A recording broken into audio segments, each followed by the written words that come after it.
سنة 1940 وخصوصا في البرازيل تم إنشاء أول جروب مشجعين نفس الجروبات اللي بنشوفها النهاردة. ناس واقفة طول 90 دقيقة ما بتبطلش تشجيع.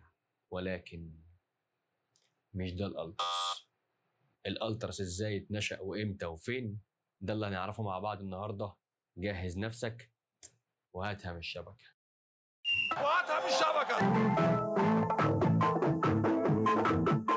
بعد انتهاء الحرب العالمية الكورة في يوغوسلافيا أصبحت مهمة جدا. فرق كتيرة راحت وفرق كتيرة جت وفرق بس اكتفت إنها تغير اسمها. البطل بقى بيتحدد في آخر ماتش في الدوري، وده اللي حصل عام 1950. كان في ماتش مهم جدا ما بين هايدوك وريد ستار، كان بيقام في سبليت اللي هي في كرواتيا حاليا. وفي نفس السنة عام 1950 ومع كأس العالم اللي كان بيقام برضه في البرازيل واللي فازت بيه البرازيل، جت فكرة لمجموعة من الطلبة في يوغوسلافيا إنهم يشجعوا فرقتهم في جروبات. خدوا الفكرة والحماس والتشجيع من جماهير البرازيل اللي اتكلمنا عليهم في أول الحلقة، ودول اسمهم تروسيدا. حد يقول لي هو في فرق ما بين تروسيدا والألتراس؟ الشارع اللي وراه. شكرا. وبالفعل بدأوا يجمعوا نفسهم في جروبات وبدأوا يشجعوا منتخب بلادهم في أول ماتش، ومن هنا تم إطلاق اسمهم مجموعة الألتراس. بدأت الفكرة تنتشر، طلعت من البرازيل راحت لأوروبا، ومن أوروبا لإفريقيا وآسيا.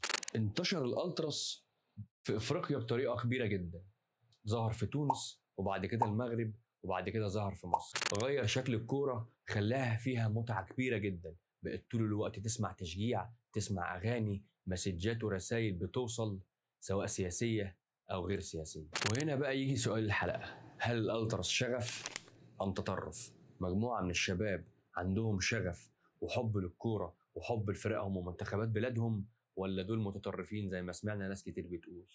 هسيب لكم انتوا الإجابة تكتبوها لي في الكومنتات، ولو مش مشترك في القناة اشترك في القناة وفعل الجرس عشان يجيلك مننا كل جديد. زي ما كان في حوادث كبيرة جدا قبل انتشار الألتراس، بقى في حوادث كبيرة جدا بعد انتشار الألتراس. وأشهر الحوادث دي للأسف كانت في القاهرة، لما سنة 2011 حصلت أحداث بورسعيد وراح ضحيتها 72 شاب من مشجعين الأهلي، منهم الطالب والعامل والدكتور والمهندس. راحوا عشان بس كانوا بيحبوا فرقتهم، راحوا من القاهرة لبورسعيد عشان يشجعوا فرقتهم.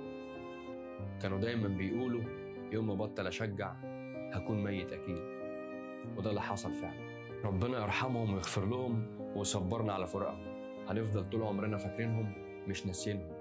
ال74 هيفضلوا دايما في قلوبنا. بعدها بشوية حصلت أحداث الدفاع الجوي، ودي راح ضحيتها 22 شاب من مشجعين الزمالك. راحوا وكان آخر حاجة بيقولوها افتح بالموت. هتفضلوا ذكرى جميلة في قلوبنا سواء ال 72 أو ال 22. ملخص الحدوتة إن أنت وأنا أهم في المنظومة. المنظومة دي شغالة كلها عشانك وعشاني. أنت اللي بتعلي النجم وأنت اللي بتوطي النجم، أنت اللي بتعلي مشاهدات وأنت اللي بتوطي المشاهدات.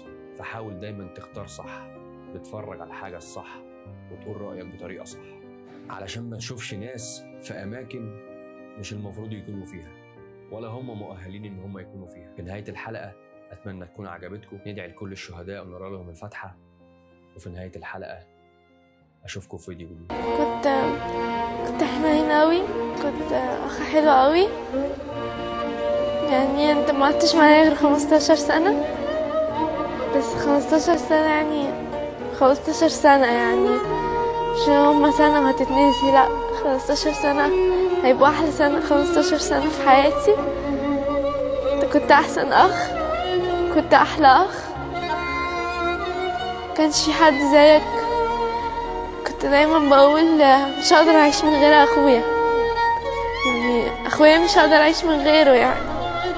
وبعدين جه اليوم بقى اللي خلاص يعني، يا اما اعيش لوحدي يا اما